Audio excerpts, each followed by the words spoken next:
దేవుని ప్రేమించే విషయంలో ఆ మార్పు అనేటువంటిది కనబడకూడదు. ఈ రోజుల్లో ఆ మార్పు కనబడుతుంది. భక్తి ప్రారంభంలో అందరికంటే ముందుగానే మనం కనబడతాం దేవుని మందిరంలో. 4-5 ఏళ్ళు 10 సంవత్సరాలు భక్తి చేస్తున్న తర్వాత ఏమైపోయింది? ఇప్పుడు ముందు కాదు, చివర కూడా కనపడతారు. ఆ వైరాగ్యం ఏమైపోతుంది? ఆ తీక్షణ, ఆ తృష్ణ ఏమైపోతుంది? చల్లారిపోతుందా? అడుగంటిపోతుందా? అది పెదగాలే కానీ తరిగిపోతుంది ఏమిటి?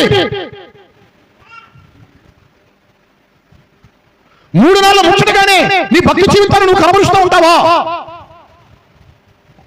ఆ మొదట ప్రేమతో, ఆ మొదట విశ్వాసంతో, ఆ మొదట ఉన్నటువంటి వైరాగ్యంతో మీరు దేవునిని ప్రేమించుదురుగాక.